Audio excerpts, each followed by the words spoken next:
Welcome to Thinkin, Bros. I'm Chris. And I'm Alex. We're your favorite corner store philosophers trying to figure out life one conundrum at a time. And today we're going to be talking about intentionality. As a philosophical concept, is definitely interesting. And I've always had the burning question that I couldn't settle because I have an intuition that intention in art doesn't matter to a certain extent. Of course, we're going to be trying to define what not mattering means. I believe that the popular perspective on this is that it does matter. So could you say a few words about that? I think I'm going to wait for the definition of the concept before weighing in. I guess I want to define the topic more clearly before saying anything. Well, okay, the dictionary definition of intentionality is just the fact of being deliberate or purposive. But in philosophy, it's the quality of mental states that consists in their being directed towards some object or state of affairs. So it's essentially exactly what you think it is. It's simply what was the intention behind a certain action, and well, that's it. Yeah, but what you're saying is that it doesn't matter in art, and I don't know. That seems like a general statement, and I want to hear like an example of what you mean to know what you mean. Certainly. So in my research, I found a pretty cool example. Essentially, you're with your friend at an art gallery, as you know, two young men do, right? As we do. Yeah, as we Almost often do. weekly. Yeah, and you see a painting. It has a red skyline. There are, distant stars, and someone seems to be, turn around and in despair. You see it as the aftermath of a war, and that's what it means to you, and it's a beautiful depiction of that. Someone else sees it as nighttime reflection, someone facing their fears in the night. And then you come up and you read the little inscription, and it says that the author simply enhanced the painting of their 4-year-old child, and the skyline was red because that was the child's favorite color, and the stars were fairies, and the person just was sad because they didn't get an ice cream in the picture, in the original painting. And that's the intention. And my strong intuition is that that shouldn't affect at all your view of the painting. And in comparing your views with your friend, it seems as though the value that your friend provided, it seems equal to the value of the intention of the initial art piece. So it seems to me as though getting the opinion of the artist on why the painting was made is no more than another opinion among many. I think that in some cases that's true. And I think artists embrace that, right? I think many artists don't reveal their intention, right? They just do the art piece because it comes from a deep place somewhere and they did it. And then some of them don't reveal why it was done for a song. Let's say maybe some lyrics are mysterious, or in a painting, something very abstract isn't explained. And then that's part of the beauty of the art, is that many interpretations are possible and many interpretations are right. I think that's the most quoted art teacher from high school quote, is that every interpretation is right. Just and in English class too, every interpretation is right. Just go ahead and explain it well, and then you'll get a good grade. And I think that's right, But I think that sometimes, if what the artist was going for is exactly the opposite. I don't know. I don't have any concrete examples, but if he was going for someone, or she was going for something opposite of what you interpreted as, I feel like, well, it's not going to change your opinion, but it's still something that the artist didn't mean to vehiculate to you with his art. Certainly. And this is one of the quotes we use very often at the podcast. There are no sometimes in philosophy. So what I'm trying to establish here... Yeah, that's what Chris says. Yeah. No, but that's exactly what we're after, right? We're after the truth, and there's one truth. So what I'm interested in, you're saying that sometimes this, sometimes that. No. There's no sometimes. If the artist... I disagree, but yeah. Well, that's what we're arguing about. If the artist put out a certain art piece with a certain intention, and let's say what I'm arguing for is that the opinion of what the art piece must do from the artist is worth the exact same thing as the opinion of someone who is enjoying the art. So in reading that little inscription, all you should realize is that this is one of the ways it could be interpreted, right? And it adds no supplementary value except for exactly that. Right? I think it does add supplementary value. I think every interpretation which is valid and supported by, parts of the art adds the value. I think the total value of the art piece is the sum of the interpretations that are possible, and a good art piece may be interpreted differently by many different people, because I guess the word, like, generally a good piece of art is the representation of, either through words or through pictures, of something that can't be put into words that easily, right? And you try to put meaning into the artwork, and then it's just the sum of the interpretations that work and that are meaningful that represent the value of the painting. It's not just one and then another one doesn't add anything. Right, but you're not arguing it against my point. That's exactly what I said. I said that it doesn't add anything supplementary except that it is one of the possible interpretations. That's literally what you spend the last 45 seconds saying. And if you were to take an art piece with all the possible interpretations that it has, right? Let's say it has infinity, just because I was going to say 10, but I know you're going to argue against that. So let's say it's an infinity, and then an infinity of people come up to the painting and give their opinion on the painting. Let's say in that infinity, the only person who isn't included is the artist himself.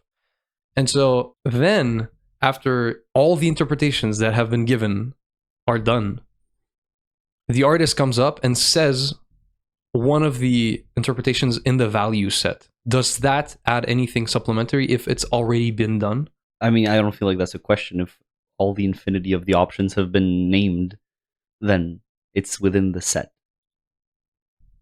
All right, but that's a little bit what it is, right? I mean, there aren't really an infinite. Well, yeah, one could argue that there are an infinity of ways if you really scratch your brain, but let's say there are 10 ways to interpret an art piece, and 10 major ways with some exceptions. And supposedly, if the artist is good enough at conveying what they're trying to convey in those common interpretations, their interpretation is going to be included. So I don't think it's that far. It's that far of a stretch to use that thought experiment and saying, well, does it matter if the quote unquote original interpretation is given, if it's already been out there? Because in most cases, the approximate intention is perceived by some people, but sometimes it's the opposite that is perceived. I mean, I guess you could say that if the original interpretation isn't given out, it doesn't matter, but that doesn't mean intentionality in art doesn't matter. The intentionality of the artist in making the art is what allowed them to make the art in the first place. And if it's to be enjoyed by many people, it has to be made in the first place. And the way it's made is by the artist doing something that they mean to do by making the art.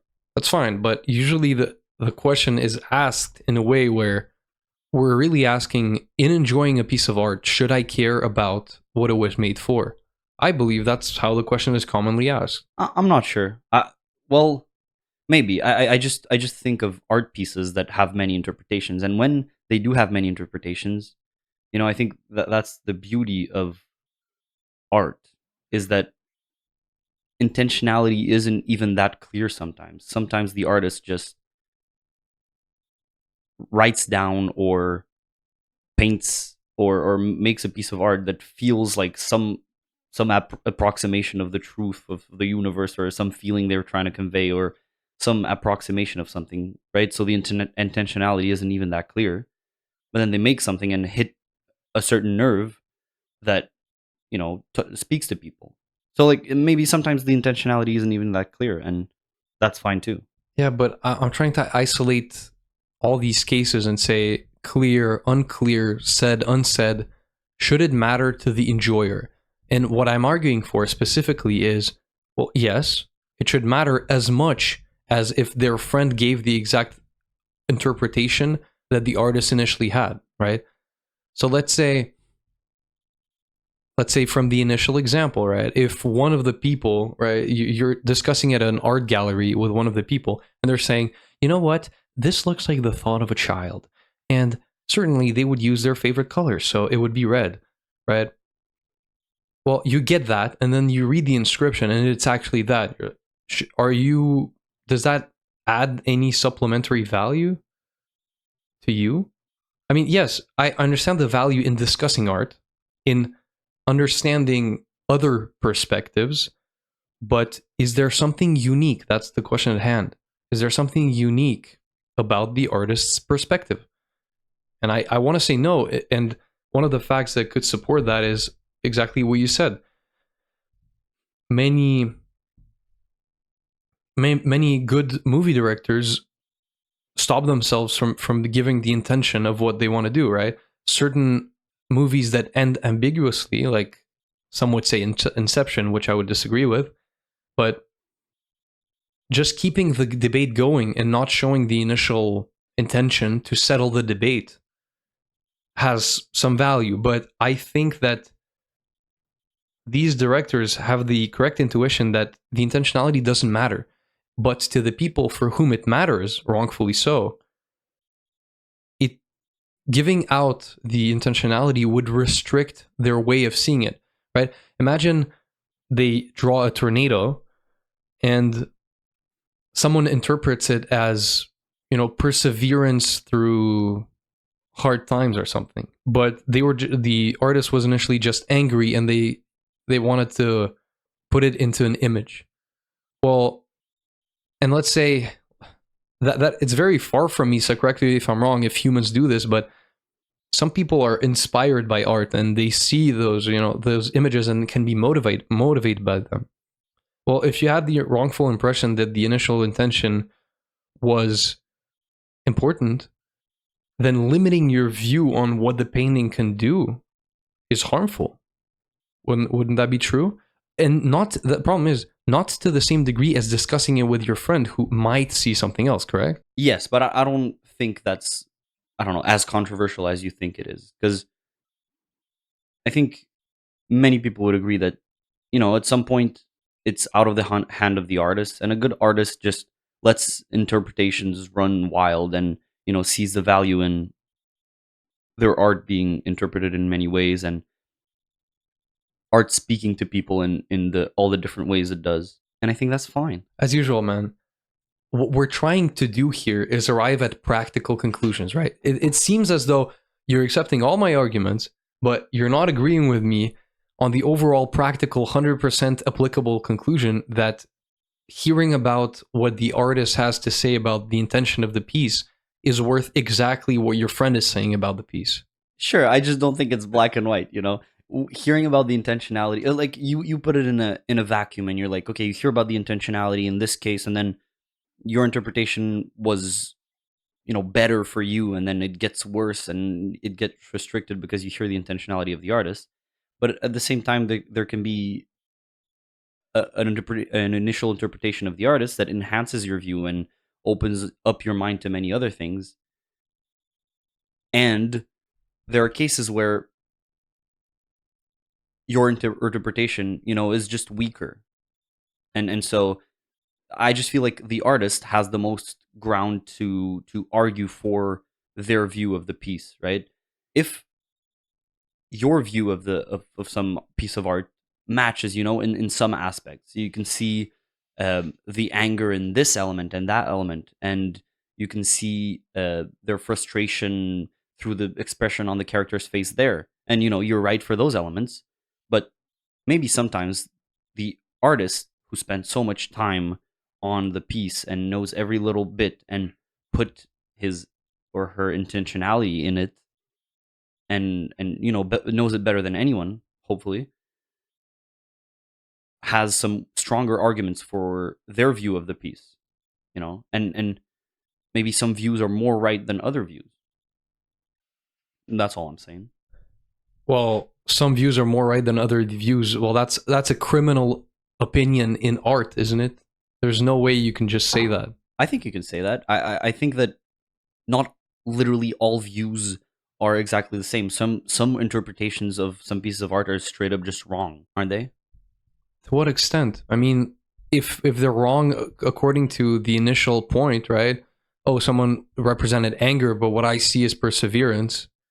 Well, what does it matter to me that they wanted to represent anger? It's wrong towards what standards? I mean, sure, if your subjective experience tells you that a tornado represented and people literally screaming out of agony on the piece and getting torn up in the tornado and a car gets thrown at them, and you're like, oh yeah, that's Sunday morning brunch and that's happiness, and you see it 100% as that, you can do that. Well, In Detroit, that's a Sunday morning. I don't know much about Detroit, and that's 100% your interpretation. You're like maybe mentally ill, but if that's your interpretation, you can stick with it, and it doesn't matter what the artist thinks. Sure. Okay, so now we've determined that there is no wrong interpretation in art. Okay, so you don't have a problem with people seeing happiness in that?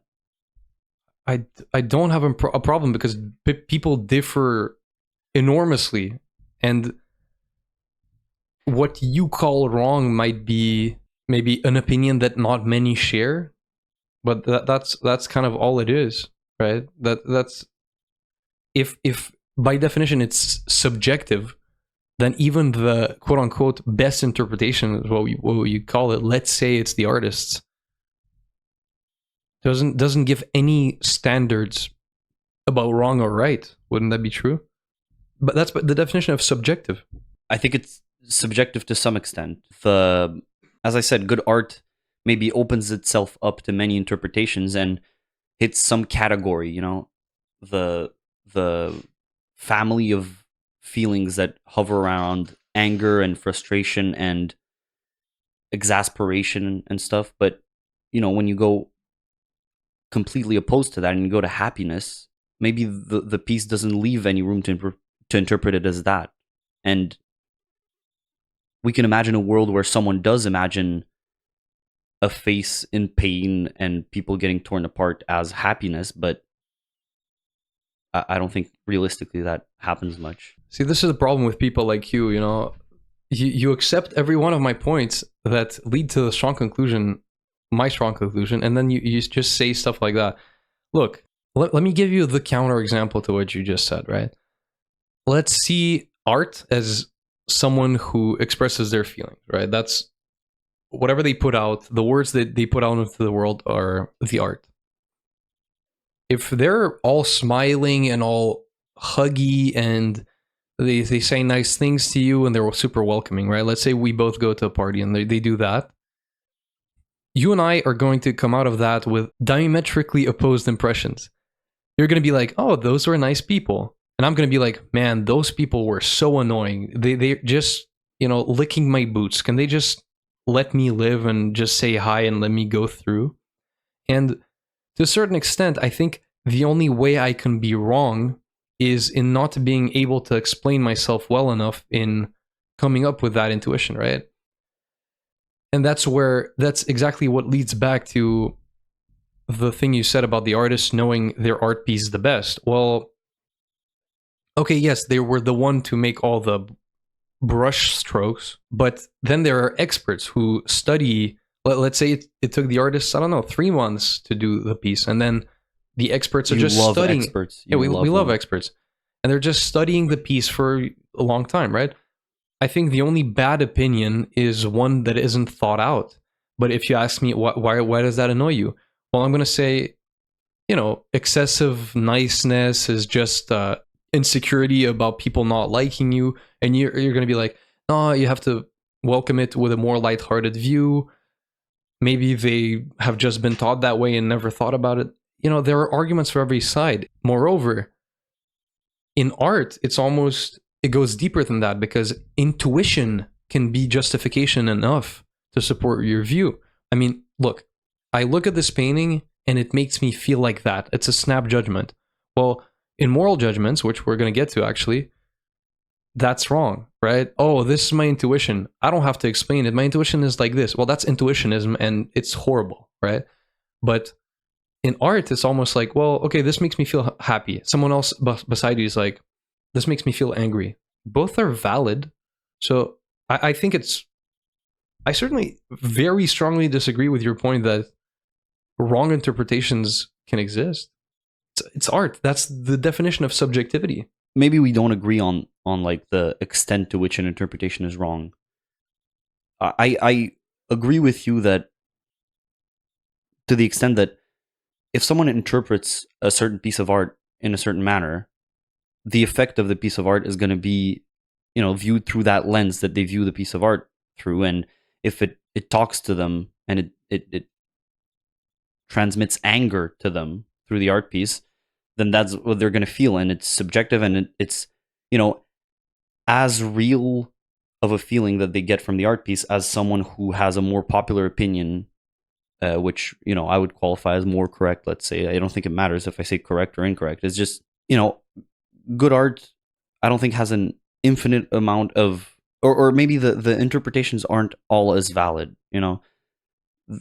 When we listen to an Eminem song and he talks all sorts of crazy stuff about killing people and I don't know. We can't swear here, so it's hard to talk about Eminem without swearing. But then some people interpret it as just complete rubbish, disrespecting everyone.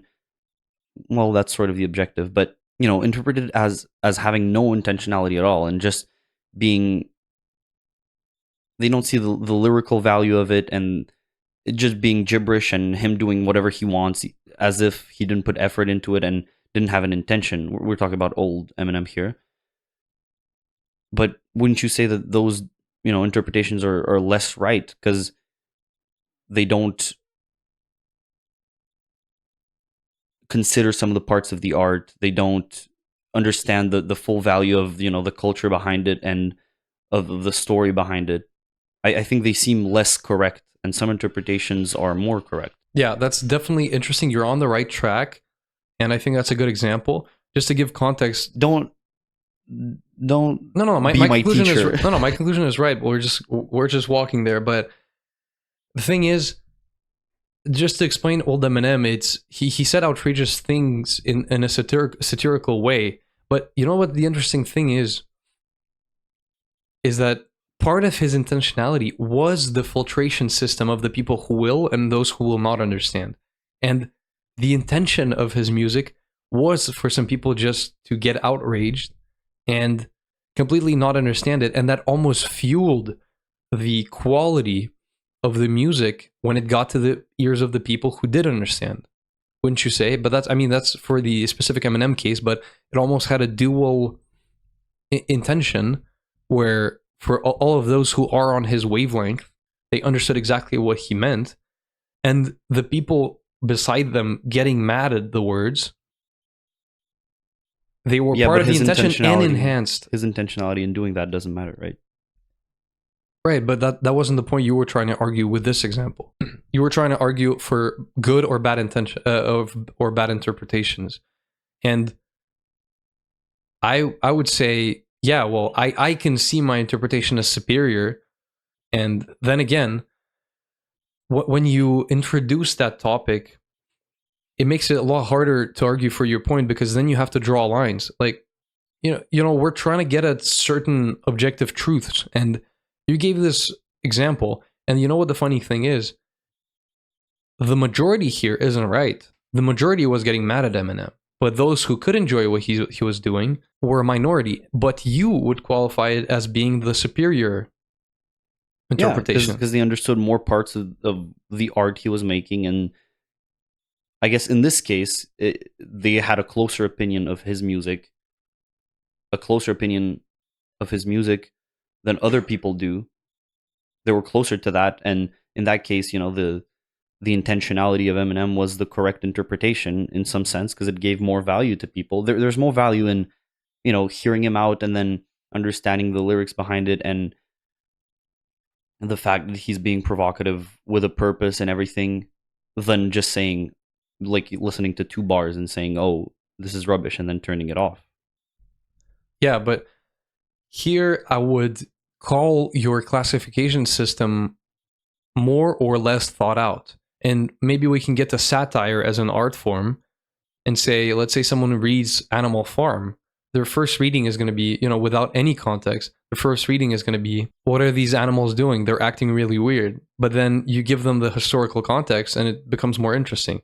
Well, first of all, yes, that was the intention of the author. But if someone else had made that parallel, and let's say the author actually did write a story only about animals, but just it perfectly coincided to be historical satire.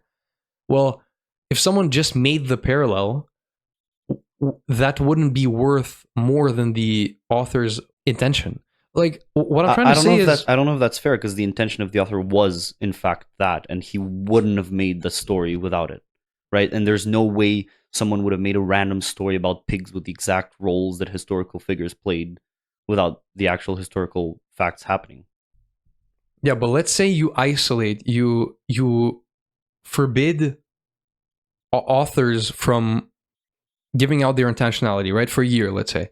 Every art piece that goes out will have certain like value sets of interpretations, right? Okay, 40% of people are going to interpret it A, 30% of people B, 10 like 5% C, etc., etc. So those are all things that will happen, right?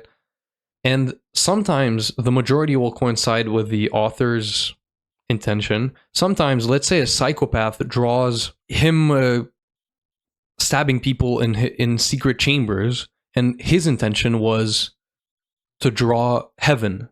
But there's not one interpretation that will be, well, actually, other psychopaths. So there's going to be the 0.001% of the world that will have that interpretation.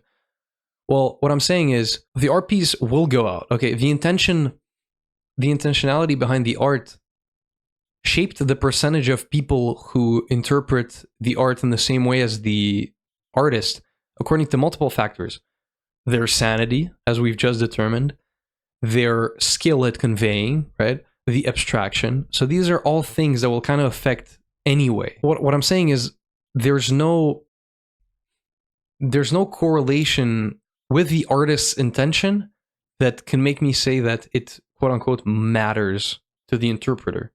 Do you understand? Because the values that are there are going to be the values, right?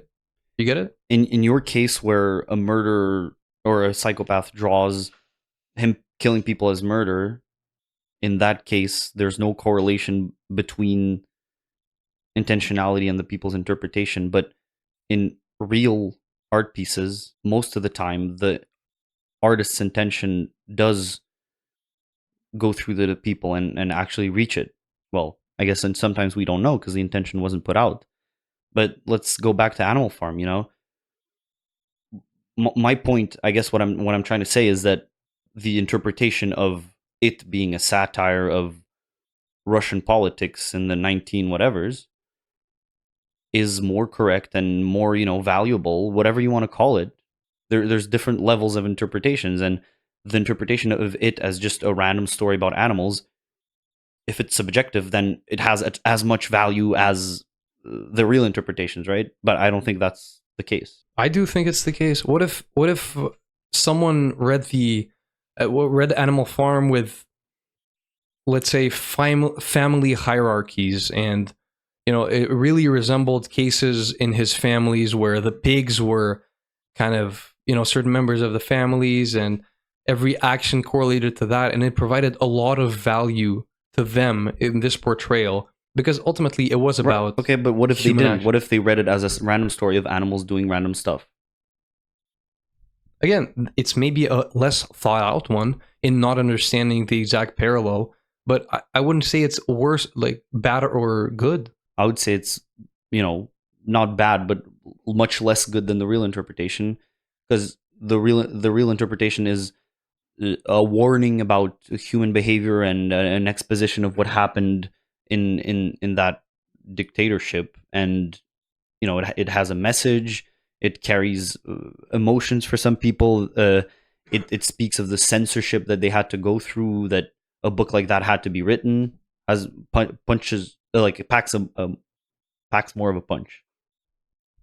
Okay, but then again, here I'm getting off track, because here the example doesn't really even counter argue against what I'm trying to say. yeah, we can argue about maybe in an episode on art we can argue about good or bad, but yeah, I understand that it's a richer understanding and maybe it provides more to the person who actually has the actual context. But what I'm saying is it's about what the author's intentions were. If, let's say, if 8 billion people read that book and all understood it as some animals just having fun at a farm or some of them not having fun, and then the author comes in and he's like, hey guys, it was about this. Okay, yes, that's additional value.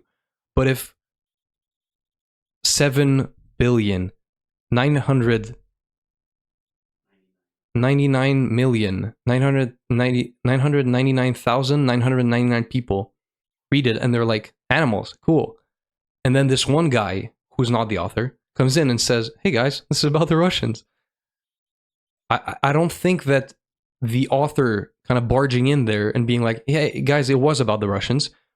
Okay, someone discovered the intention of the original intention of the artist, and then him saying it again doesn't add any value. Sure. Yeah, but the cool thing with that is it just puts importance on how well the artist portrayed what they wanted to portray. And that kind of puts it in their hands because, you know, you see these ridiculous paintings of a dot in the middle of a white board, right? And you're telling Flag yourself, of Japan. right? You're telling yourself, wow, no effort was put into this. This doesn't represent anything. And then, so you know, the annoying artist comes through, and he's like, well, this is actually about individuality, and it's about, you know, stuff like that. And you're like, yeah, well, I don't care about what it intended to do because guess what? You sucked at it by simply drawing a dot and wanting to sell it for $20,000. That it's just, it puts more pressure on the artist to masterfully convey what they wanted to do. And then if they want to voice what they wanted to convey, well, guess what? The art piece sucked at conveying exactly that. And that's what I'm saying. Let's say you remove George Orwell's explanation of Animal Farm. Does it lose any value? I don't think so because it does did so. he explain it? I don't know. Well, it doesn't matter, right? It doesn't matter. That's what I'm trying to say. Because it did so masterfully that historians would have made the parallel and, you know, informed other people like, hey guys, this is about this. These are the parallels. And that's where it comes through. Because if it didn't do so masterfully and it just resembled any other animal story, and, you know, people didn't find it weird that the pigs are, you know, taking over and blah blah blah, then I'm sorry, Georgie, but you didn't do your job. Is what I'm trying to say. Is it's almost like they're trying to correct the sucking of the art through giving the intentions. Sure. And, you know, I can imagine. I'm not very much into art, and especially not, you know, abstract art that, as you said, you know, a black line on a yellow canvas represents something to the artist, but I don't know what it represents, and me looking at it doesn't give me any value. I can easily see a world where, you know, I wasn't told about the context of Animal Farm, even though, you know, we go through it in school and obviously they tell you. But if I just picked up the book and, you know, oh, it's popular, I don't know anything more about it. I don't read the introduction or whatever. I read the book. I don't know the history. I get no value from it. I don't take the time for these abstract art pieces that don't seem like much to me to look into the artist's background and look into what they could have meant and to look at what culture they grew up in and what they lived through and whatever, which could give me insight as the history of the Soviet Union does for Animal Farm, give value to their piece of art, which is a yellow canvas with a black line through it. I don't know. I exaggerating that much. I'm not even convinced by my argument, but, you know, something more developed that still doesn't seem like much to me could provide a lot of value to people who know the background and who know what the artist meant. But I agree with you that hearing the artist's opinion behind their intentionality sort of takes away from the piece of art, in the sense that if it's a good piece of art, you know, people at least minimally informed on it, or like informed about the background, should recognize it. And it depends on the artist's target audience too.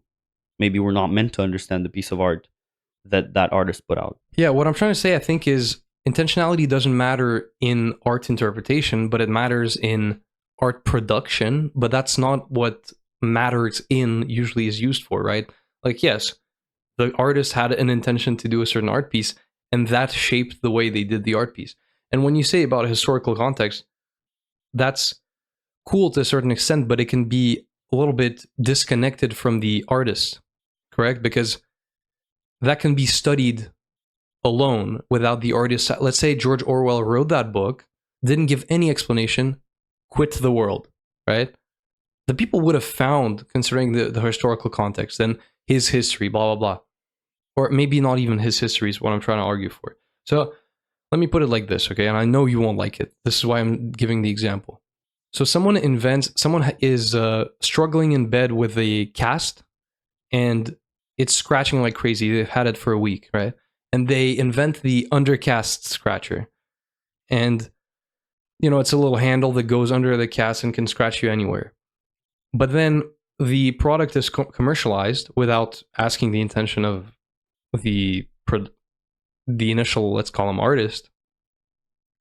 And then people use it for back scratching because more people have a use for it to back scratch, right? And people scratching their backs. And then he comes through and he's like, hey guys, it was all about undercast. Okay. So what I'm trying to say is, how can you not agree with the initial conclusion that the intention in the art doesn't matter, at the very least in the interpretation? Yeah. So what I'm trying to say is, you can see that a little bit if you'll give me the parallel, right? I know it's more objective, but you can see that a little bit, like a realistic interpretation of something like a drawing of a storm. Let's say some people see it as a horrible catastrophe, a memory of a horrible catastrophe, but some others, notice that one person who is standing there strong on the side and is willing to go down with their home and not, give it up despite these catastrophes, whatever, right? It just gives them a certain other value. So let's say the initial intention was a horrible memory of a storm, like it was to scratch under the cast. But the world is going through a lot of difficult stuff, and more people interpret it as the person persevering through the storm thing, or more people wanted to use it for back scratching. Well, as much as if another person suddenly discovers the undercast scratcher and uses it for undercast scratching, it kind of provides the same value. So it doesn't matter what the product was initially made for, as long as the two are possible. Of course, with the dot, the dot in the middle of a blank canvas, if not a single person, if it was a representation of despair in childhood and it didn't achieve in evoking that emotion for a single person, what I'm saying is the artist coming through and being like, hey guys, it was about this. Well, I guess it kind of adds one interpretation, maybe, to the value set, but it doesn't do much more than that. Let's say we're going with votes, right? One person's opinion or interpretation is worth one vote. Do you think the initial intention behind the art could be argued that it would be worth more than one vote? Is all I'm trying to determine here. This is what the question: does intention matter in the interpretation of art pieces? This is what a common question, and this is what I'm trying to determine. I think somewhere on some level we agree, but I just don't like your example, so I'm gonna go through what I think about what you just said. All I'm saying is that, in a storm and in a catastrophe, which is a common element of life and which that piece of art captures, what the themes that hover around the tragedy, is pain and suffering, but also resilience and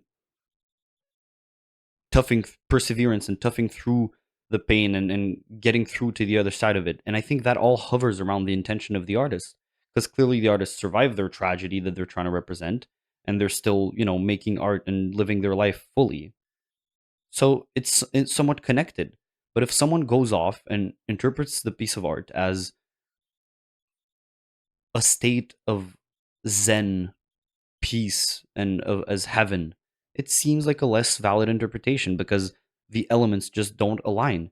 And if the cast scratcher was invented to scratch casts, and then it's used as a back scratcher, maybe that's a good piece of art because it hovers around the same theme but has many interpretations. But then when someone goes and uses it as a fork, to eat some food, maybe it's like 30 centimeters in length and it's just not practical to use as a fork, and it's, a less valid interpretation. It's sure, if you want to use it as a fork, you can, but why would you? And I can see, I think, what you're saying by the intention doesn't matter, because if another interpretation that's valid comes up, that could be more valuable and more true than the initial interpretation. And I agree with that. But I think that generally that's not the case. I think that generally the case is that the initial intention, especially if the art, is successful and is recognized as a good art by people, it's because the artist succeeded in doing what they wanted to do. Yeah, but do you not see how my example kind of counter argues that? Because it accomplishes very well the undercast scratching, but it also accomplishes even better, well, or at the very least at the same level, but for more people, the back scratching. But what I'm saying is that it's still scratching, and it's around the same theme, and that's fine. Just art, hits some general point, not specifically, the pain of a tragedy, but also perseverance. It bleeds into other themes around it, and that's what makes good art, and that's what makes a good scratcher. Yeah, but I could just dig for another example that isn't about scratching, or the example that I gave earlier about us coming out of the same interaction with the same people with completely opposite impressions of them. Me saying they're annoying and you saying they're super nice. So what I'm trying to say is it's not even a reflection of the quality of the art piece, how much it's authentic to the intention. Because if it very well scratches under the cast and very well scratches under the back, but 70% of people are going to use it for the back, the artist didn't fail. And also, giving the additional opinion that it was initially for casts doesn't give you anything more. And what I'm saying is, if a psychopath perfectly illustrates a certain emotion that he has, but then 3 other people relate with him in the world, but 98% of others think it's a masterful art piece, but for the complete opposite objective, I mean, what does the fact that the initial intention was to represent peace have to do with the fact that 98% of people interpreted it as a horrific act? And again, I think the debate about the value of someone's interpretation, it doesn't have place here, because it's not about the intention. Yes, there are richer interpretations. Yes, there are poorer interpretations. And we've argued about George Orwell's book, where if he didn't give the intention of the book, and some people just looked into it, yes, I mean, yeah, it's a richer interpretation to understand that it's a satire of the Russian regime, but than it is of the animal story. But I mean, you could go into, you could go and try to do the opposite and interpret a kid's story as something much larger. And the person just accidentally checking off all the good boxes. I'm sure one can find that. Does that suddenly make it a masterful art piece if the initial intention was just to write some story for kids? The answer is yes, for the person who is interpreting it. Because if it can be interpreted in the realm of rich interpretations, if it can be interpreted as something, you see a children's book perfectly being a perfect satire of Fidel Castro's ruling. And what I'm saying is, if that, upon richly interpreting it, maybe richer than it allows for even, that's your interpretation. I don't think that, Robert Downes saying, it was just a story about tigers and pigs, saying that to you should mean anything. And, I'm sure you'll agree with me on this at very least. It doesn't matter what you were exposed to. We've talked about this in the episode on critics. You watch a movie, it does a certain thing for you. The critic's interpretation won't do anything for you. Does the director's interpretation do anything for you? If upon going to a museum, you see something in a painting and it does something for you, and then you read the inscription, should that do anything additional, except, of course, give another interpretation of the art? And I'm just saying, you agree with everything I'm using to argue for my point, and then your final conclusion is like, well, sometimes yes, sometimes maybe no, right? It's unfair. I don't know how unfair it is. I'm agreeing with you on what I agree with, and then if you reach a certain conclusion off those points and I don't, then maybe I'm agreeing that in general what you're saying is right, but then there are some exceptions and you don't agree that there are some exceptions. Maybe that's what's happening, but Fine, then I've given you like 80 examples, maybe 4, but and I've can you give responded me to all one of those examples. Yeah, and that's fine, and you've agreed with my points on them. I responded to those examples. What do you mean I agreed with you on the examples? My conclusions on the examples, at the very Like least, what? in the isolated Like example. what?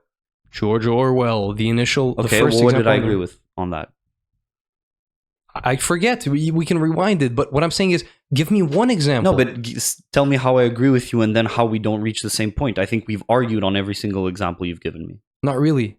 We've argued about, okay, we agree on what it means, but then you reiterate the exact same conclusion that you had initially. What I'm saying is, please give me an example where you have a certain interpretation of art. The artist comes through and tells you the initial intention behind it, and then that kind of changes you in a way that your friend saying the exact same words wouldn't change you. That's what I want. That's exactly what I want. No, my point is your friend who knows the exact same things as the artist does can give you as much value as the artist does. But the artist knows it best. And the value you get from art and the emotions it makes you feel because you know the backstory behind it, or because you know the inspiration behind it, the feelings or the interpretations you get from knowing the backstory behind it or what the details mean or knowing those intimate details are best known by the artist, and that's a value that the artist can bring you. And I'm pretty convinced that in most cases there's some elements of some art that really few people understand, but the artist does. If you want an example, you keep like going off into imaginary world where this happens or this happens. Well, as I said earlier, imagine a world where no one thinks of George Orwell's book as a book about the Russian dictatorship, and then he comes in and he knows why he wrote the book he wrote, and he wrote it because of that, and he explains it to you. That adds value to your thing. He knows his art piece best. Well, it's hard to imagine that world because it accomplishes its goal so masterfully, and that's what I'm saying. And yes, I understand how intentionality affects the making of the product, and if it did so in a good way, it shouldn't in your interpretation. You see how if art is to transmit a certain message, and that message is by definition, let's temporarily give to quality of art, how well it embodies its interpretation. What I'm saying is, if it's a good art piece, right, of quality, the intention, just wording the intention, cannot give you any additional value because the art piece contains it already. And here's my leg scratcher counter example is a pretty good one for the artist knowing their art piece the best proposition, because in that case they didn't know the extent. Like, yes, they thought out in the parameters of what they wanted to accomplish, they thought out every element, but what if that every element accidentally accomplishes something very different, and they were limited by their perspective in seeing that because they didn't have back scratching problem. What I'm saying is, yes, okay, if you want to create labels such as good or bad interpretation, rich or poor interpretations, yes, a richer interpretation is better, I guess, because it will provide ultimately more value, right? Like, just seeing some pigs and horses running around is a little bit of a lower value than reading a satire of the Russian Empire. But the artist doesn't necessarily know their art piece the best. That's not a necessary component of it. Yes, they spent the time. Okay, that's all I'm trying to say. So, do you not agree that a masterfully expressed art piece should never need written intentionality to accomplish what it has to accomplish? My problem with what you were saying earlier is that you were speaking in absolutes and saying that intentionality never matters, blah blah blah. But we can come up with examples like the undercast scratcher, where the people come up with a better interpretation, arguably, because they can scratch their back with it too, and they're undercast. But then the imaginary example we gave of George Orwell, no one figuring out what he meant, and then him coming in and having extra elements that people don't know. And I'm sure, I guess George Orwell's Animal Farm is not a good example, because what the book is based on is historical facts available to everyone. But another piece of art, which is based on the artist's lived experiences and opinions and worldview and culture they grew up in, we can surely come up with examples where the opinion of the artist and the intentionality behind it surely adds to a richer interpretation. So sometimes the interpretation of the artist can bring something, because there are elements that people don't know and that the artist knew when they were going into the piece. And sometimes the artist's intentions are restricted and they make a good piece of art, and then it's expanded upon by the people. I understand what you're saying, but my problem with that is simply that the artist's interpretation is simply a rich interpretation. What I'm trying to argue for is simply the fact that your friend saying the exact words as the artist would have the exact same value as the artist. And I agreed with that. And what I said is, I can imagine a world where your friend does tell you that because they have some knowledge, some expert insight onto what the artist meant, or they match up exactly with what the artist meant. But I think in most cases, the person that knows the art best is the artist, and their intention that goes into it is known best by the artist. And there's no special status if your friend has the exact same knowledge as the artist, but in fact, most of the time, the artist knows the most about their art piece. I feel like art deserves an episode on its own, because I deeply disagree that in most cases the artist knows their thing best. I think they just have one intention. They try to convey it as best as they can in a creative way, and then they kind of put it out there. And they have a very deep knowledge of their exact intention and how they're expressing it through the art piece. But I don't think that you can say that they know the art. Like, I understand every brush stroke was theirs, but those art experts who look into it, look in the quality, could possibly reach a higher interpretation. And yes, to the extent that we're just some people that go to the museums, get flash impressions, think about it for 3 seconds, and then kind of read the inscription. Yeah, that provides a richer value than what we have, certainly, but accidentally so, not in a necessary. It's not a necessary condition. Okay, so that we seem to agree on. And I also think that human experience is rich, but a lot of people also share experiences, and so a lot of people also share experiences. And let's say it's just me drawing some. We're not artists, by the way, so maybe it's hard to come up with examples of us. Well, no, we're putting out this podcast, so we are artists. Artists of the philosophical nature. Discourse. So let's say I'm just, I'm tired of being fat, and I kind of draw myself walking away from Subway cookies, and then a lot of people interpret that as, overcoming addiction or something. Well, again, we can speak about richer and poorer interpretations. In fact, here, my interpretation seems poorer. And then we can talk about me knowing the art piece better than them. But then it seems as though it does more for the world if that's about overcoming addiction and not just me tired of not seeing my feet, right? So I'm just, if we were to establish strict guidelines. No, it does come back to exactly what I'm arguing for, because I don't disagree that in some cases what you're saying might be true. You're saying in most, it doesn't really matter. And I don't disagree that in some cases what you're saying is true. We already agreed to this, but the artist's interpretation doesn't give intention doesn't give anything additional that a rich interpretation couldn't give of a random person. Sure, such as... Okay, sure. Yeah, let's go with that. Okay, but I hope you're not doing the thing where you just want to give me this point, because I hope to have expressed it in a way where you agree with it. Yeah, but every time you say that, I just say, I was about to say, such as the artist's interpretation, which is rich because they put a lot of thought into the art piece. Yeah, but I just gave the Subway example where it's kind of like, I'm tired of being fat. Like, is that a rich interpretation? I just drew some Subway cookies. That's not a successful art piece that, you know, speaks to a lot of people because it's not real.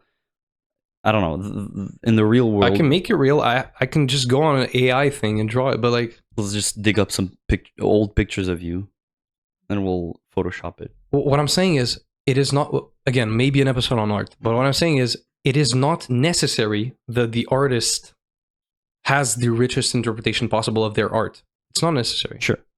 Okay, whatever. Then we can talk, of course, in our episode on art about, is it the case in most cases? Is it not? It doesn't matter. So here we have a bunch of points that we're definitely not going to do. Maybe let's get to a brief discussion about intentionality in philosophy, actually, because it's a philosophical concept that can be applied to art, but in general. And I truly think we're part of, the practical philosophy movement. You could say that, right? Sure, we're dabbling in it. No, we're the leading minds of it, but the thing about this is, call it practical philosophy or call it any philosophy, if intention isn't the leading determinator of morality, I would say it's a very, very flawed system.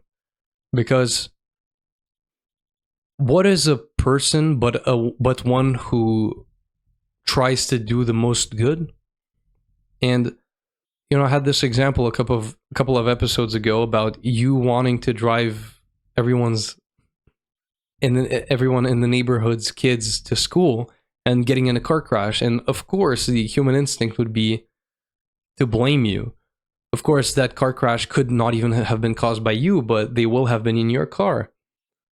But I certainly believe that there is no situation in which you have the best intentions. Again, of course, it has to be within reason, but according to all the information available to you, aka, let's say you've driven for 10 years and you haven't ever had an accident. So you're considered a driver that wouldn't put those kids in danger, right? That's your information. So with working upon that information, you want to save everyone's time in the neighborhood. Of course, the human reflex will be to blame you when the bad thing happens, but I think you're still a very virtuous person. And it's hard to say, but if you are the cause, quote unquote, cause of those deaths, you still absolutely cannot be blamed for it, and it shouldn't be taken into any account of morality. Yeah, but I think, if the accident is not caused by you, I don't think the blame would go on you necessarily. Maybe there's a gut feeling of a little bit of hatred or how could have things gone otherwise? But if people rationally think about it, they'll realize that you're not to blame. And in the episode earlier, we talked about how consequentialism sort of seems to get this wrong, because in consequentialism, if you do decide to drive your neighbor's kids to school and then you get into an accident, I think all consequentialism says, and the way consequentialism has been brought back to more realistic moral theory, is that the action you did was wrong, but there's a separate concept from moral wrongness, that's blameworthiness, and you're not blameworthy for having done the wrong action that you did. And that's moral ethics.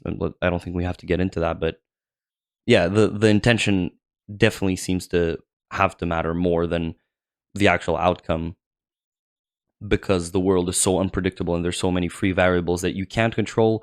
All you can do is base yourself off of your experience, off the fact that you've driven for 10 years and never gotten into an accident, and off that experience, there's no reason to think that it's a risk to drive the neighbor's kids to school. And so you do it, and you have a good intention because you save them time, and that's a good action until someone decides to crash into you. But that action is still not wrong. Your intention was good. And interestingly enough, I think it comes back to our very first discussion in our first episode. You're navigating the world with limited information. Some consequentialists would have you believe that it's almost, you have to do 10 pages of research about percentage of outcome and everything before making a moral decision, to know the exact probable implications of your actions. And even then, if you get it wrong and it's kind of falls into that 10% and you lose the lottery, you're an immoral person, although you tried with a 90% certitude to be good. So I think it's an unreasonable demand, and I think it's ridiculous to even think about implementing it. Of course, what is the point of philosophy if we're not trying to give people recommendations to be their most virtuous self starting right now? So, of course, in practicality and arguably in any philosophical discussion, intentionality is it's paramount. So it's funny how I'm not an appreciative of art, and I don't think you are either that much. You know, whatever you're gonna say, yeah, but I do respect people who are. But the funny thing is, we have a 55-minute discussion about art and intentionality, and then ethics is like, Maybe it's exactly because we don't know that much about art, and so we can talk about it at length because we're discovering something of it. But we're right about morality, so it's easy to talk about it. Yeah, and I would like to kind of strengthen the claim, because even if it's a percentage thing, and in 51% of cases it would be a net positive, and 49 it would be a net negative. Well, 49 of the people who are going to do the same action out of the 100 are going to be bad people, and 51 people are going to be good people. It just and if it's a 99% chance of doing something bad, but then you do it and the good outcome comes out, and it makes everyone extremely happy, you're a good person suddenly. So that's horrible. It's just a bad system. Yeah, I sort of started getting what you were saying at the end of your example. I'm happy for the people that got the intentionality behind Chris's speech and can revel truly in the knowledge that he imparted upon us, but I don't think that's me. Whatever. I think if we were to draw a Venn diagram, we have more overlap than non-overlap in our discussion, in the whole discussion. Yeah, sure. And I'm gonna go to a 9, because I think everything that has had to be settled about intentionality has been. I wouldn't want to untangle the web of whatever we said, so that's why I'm not gonna go out of a 10 out of 10. Right? There's a -1 hiding somewhere in there, but about a good subjective evaluation of an art piece versus a bad subjective evaluation of an art piece, richness, poorness, that's an arts discussion, right? It doesn't really have a place in intentionality. So a 9. I have the unfair advantage of going second, and so I'm gonna say 7, but only because I want it to be 8, and so we're gonna average out at 8. Because I still don't think we know that much about art, and I feel like we talked a lot about art, but our discussion sort of tiptoed around like talking about abstract art pieces that are not so clear cut as Animal Farm, because I still feel like some of the art we look at and are like, what is going on there? That's ridiculous. How can people consider that art? Still has something behind it, but I just don't understand it. So, okay, you know what? I'm going to go 8, and we average to an 8.5. Yeah, of course I'm going to do that. Yeah, of course. So I think it's so narrow-minded to say we don't know much about art, because art is just what a subjective thing does to you, right? That's all it is. I'm defining it right now. That's what a subjective thing does to a person. Yeah, I don't know painting styles. Yeah, I'm not gonna spend time on thinking about a painting, so I'm not an expert on a specific art piece. But it's not much more than what I said. And I think that's narrow-minded. And so let's go with a 8.5. So it seems as though we've opened dialogue points for a discussion of art. But yeah, at the very least we've done that. So 8.5 rounded up to 9. Thank you for listening. It's been the Thinking Bros. Go to thinkingbros.com for more information, or contact us at thinkingbros@gmail.com, and we'll see you next week. See ya.